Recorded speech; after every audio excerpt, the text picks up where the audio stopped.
오늘 이 이야기가 왜 중요하냐면요. 결국에는 우리가 원하는 꿈을 이루고 부자가 되기 위해서, 그리고 원하는 성공을 하기 위해선 변하지 않는 진리는 꿈아! 안녕하세요 여러분, 꿈을 파는 남자입니다. 여러분들은 직장 생활을 하시던 사회생활을 하던 간에 여러분들을 힘들게 하는 사람, 또는 여러분과 정말 말이 안 통하고 답이 없는 사람들과 대화를 해야만 하는 일들이 있을 겁니다. 우리는 그럴 때 어떻게 대처를 해야 될까요? 우리가 이렇게 나를 힘들게 하고 어려운 사람에 대해서 좀 더 현명하게 대처할 수 있는 방법에 대해서 오늘은 소개를 해드리고자 합니다.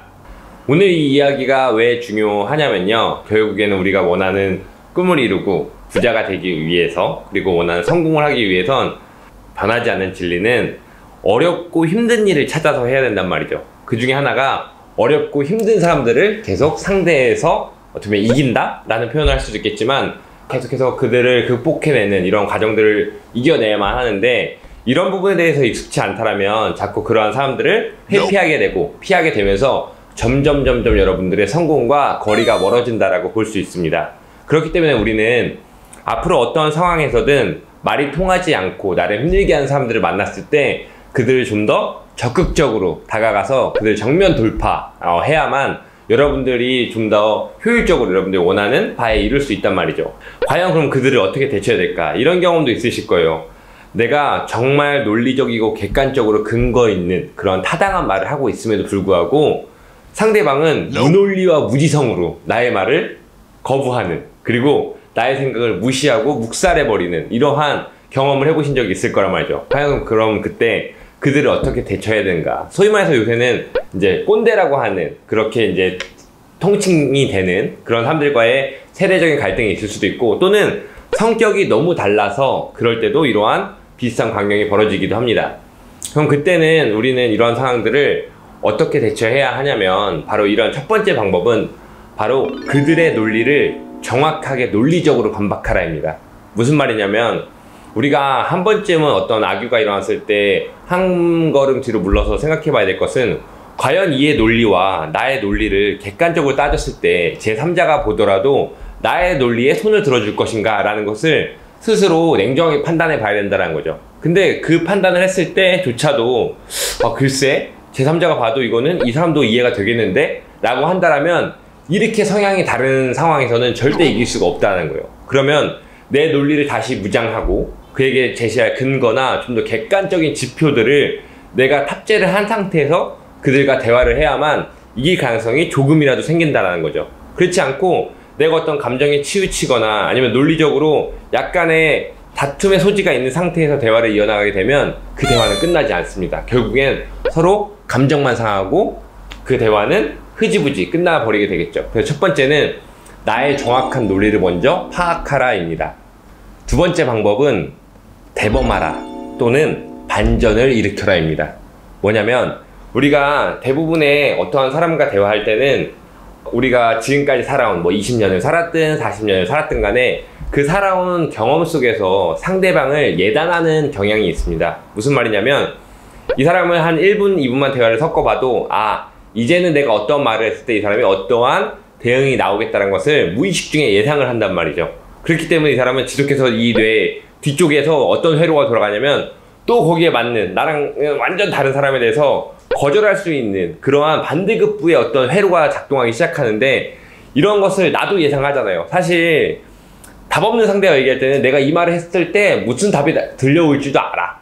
근데 이거를 내가 몰라서 대답을 하는 게 아니라 할 말이, 결국 내가 할 말이 이것밖에 없으니까 계속 이 말을 하고 예상되는 답변의 거절을 듣고 속이 상해하는 거죠. 근데 그때는 준비를 하는 거예요. 어떻게? 대범하게 이 사람의 어떤 예상을 깰 수 있는 반전이 되는 멘트를 준비하라는 거죠. 예를 들어서 내가 상급자와 대화를 한다 이거예요. 근데 이 사람이 내가 어떤 프로젝트를 준비했는데 이게 정말 내가 처음에 얘기했던 대로 타당성도 충분히 검토했고 누가 보더라도 내 프로젝트는 반드시 승인이 되어야 하는데, 내 상급자가 이 프로젝트를 내가 전혀 납득할 수 없는 이유로 계속 거절한다 이거죠. 이때는 보통은 예 알겠습니다. 근데 한 번만 더 검토해 주시면 안 될까요? 또는 근데 그렇긴 한데 저 진짜 열심히 준비했는데, 이렇게 하고 때로는 이제 굴복하고 마는 거죠. 근데 그때 한 번쯤은, 너무 자주 하면은 이제 약간 그 또라이로 찍힐 가능성이 있기 때문에 한 번쯤은 이렇게 한번 얘기해 보시라는 거예요. 예를 들어서 그 사람의 직급이 부장이라고 하면 딱 한 번쯤은, 진짜 1년에 한두 번쯤은 부장님, 부장님의 말씀을 잘 알겠습니다. 그런데 저는 이 회사를 다니면서 이 프로젝트만큼은 반드시 제가 진행을 해봐야겠습니다. 사실 이 프로젝트가 진행이 되지 않는다면 제가 이 회사를 다니는 이유에 대해서도 한 번쯤은 고민해봐야 될 정도로 그만큼 제가 심혈을 기울여서 준비를 했고, 여러 선배 동료들과의 어떤 타당성 검증에 있어서도 확실한 합격점을 받았습니다. 그렇기 때문에 부장님께서 이번에 저 또한도 양보하지 못한다는 마음을 가지고 꼭 이 프로젝트를 승인을 해주셨으면 좋겠습니다 라고 한 번쯤은 질러볼 수 있어야 된다는 거죠. 왜? 그럼 부장은 생각할 거예요. 아니, 이 프로젝트 하나에 당신의 이 회사의 명운까지 건다고? 당신 이 회사를 다닐지 말지까지 결정한다고? 라고 할 정도로 깊게 질러보면, 그때는 부장이 생각했던 예상 거절은, 부장님은 아, 또 얘가 이러다 말겠지, 또는 좀 더 징징거리면 좀 더 혼쭐을 내줘야겠다고 생각했다가 그렇게 강한 어필이 들어오게 되면은 부장이 그때 당황하게 되죠. 그리고 그때부터 그 사람은 생각을 한번 달리하게끔 될 수 있다는 거죠. 이것을 너무 자주 하게 되면 아까 말씀드린 것처럼 이제 한 또라이로 찍힐 수 있지만, 적정하게 어떠한 선을 넘지 않는 선에서, 우리가 이제 유교 사회에서 너무 이제 예의범절에 어긋나지 않는 선에서 정확하게 업무적인 그리고 직무에 관련된 표현들과 용어들을 기반으로 해서 한번 대범하게 반전을 일으켜 지른다라면 그 부분은 반드시 효과가 있을 겁니다. 근데 주의할 점은, 여러분들 직장생활, 사회생활 하시는데 기회는 한 1년에 한 번꼴 정도라고 생각하시면 좋은데, 평생 30년을 근속하면서 이 한 번을 못하고 회사를 그만두는 사람들이 많다라고 해요. 근데 여러분, 한 번쯤은 해보셔도 괜찮습니다. 그리고 이렇게 해야 여러분들 어떤 역경이나 힘든 이런 사람들을 대하는 데 있어서 여러분들이 어떤 깡도 강해지고 여러분의 자존감도 높아질 수 있는 아주 중요한 액션이기 때문에, 이런 부분을 반드시 한 번쯤은 도전해 보시고 그 후에 피드백을 제 채널에 달아주세요. 뭐 욕하실지도 모르겠지만. 마지막으로 세 번째는 바로 장기전을 준비하라입니다. 뭐냐면, 우리가 어떠한 갈등이 딱 발생했을 때 우리는 기본적으로 인간의 본능적으로 이 갈등을 빠르게 해소하고자 하는 그런 욕구를 지닌단 말이죠. 그렇기 때문에 준비되지 않은 멘트가 나가기도 하고, 때로는 실수라고 좀 여겨질 수 있는 그런 행동들을 하기 나름인데, 그러다 보니까 또 우리가 속된 표현으로 말린다라고 하죠. 어떤 대화의 흐름 속에서, 어떤 진행 과정 속에서 말리기 때문에 더 시간이 지나고 나면은 아쉽고 그 다음에 실망스러운 그런 과정들을 내가 결국에 얻게 되는데, 그때는 차라리 오히려 장기적으로 어떠한 갈등이나 어떤 대화, 어떠한 나의 주장에 대해서 장기적으로 면밀하게 계획을 세우고 거기에 따른 근거와 그 다음에 거기에 따른 우군 세력을 확보하는 등의 노력을 통한 다음에 내가 관철시키자 하는 주장을 천천히 하나씩 관철을 해 나가는 겁니다. 상당히 어려운 거예요. 왜냐면은 인간의 인내심은 그렇게 강하지 않거든요. 근데 그럼에도 불구하고 장기적으로 내가 어떤 상급자나 아니면 사회적으로 만난 어떤 내가 훨씬 더 어려워하는 사람에 대해서 이들이 납득할 수밖에 없는, 또는 더 이상 나의 주장을 받아들일 수밖에 없는 상황들을 하나하나 작게 세분화해서 조각해 나간다라면, 그 당시에 충동적으로 느끼는 감정과 말투로 그들을 대하는 것보다는 훨씬 더 확률이 높아질 겁니다. 그렇게 해야만 우리가 원하는 바를 아무리 상대가 강하고 어려울지라 할지라도 시간이 있고 거기에 따른 체계적인 계획과 훈련, 연습, 준비가 있다라면은 이길 수 있는 방법이 있습니다.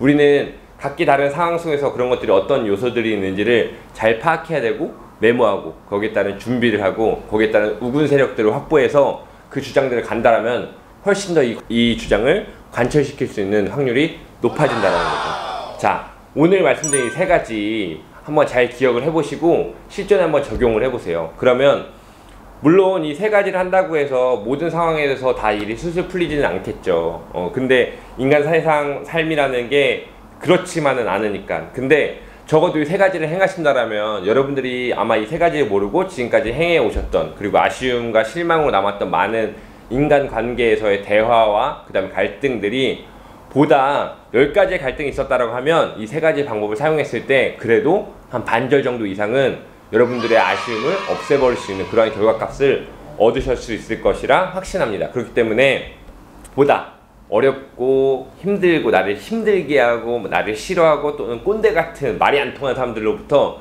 반드시 승리하셔서 여러분들이 좀 더 역경을 이겨내는 연습, 그리고 성공을 한 발짝 더 가까이 갈 수 있는 그런 꿈바보님들이 되시기를 바라겠습니다.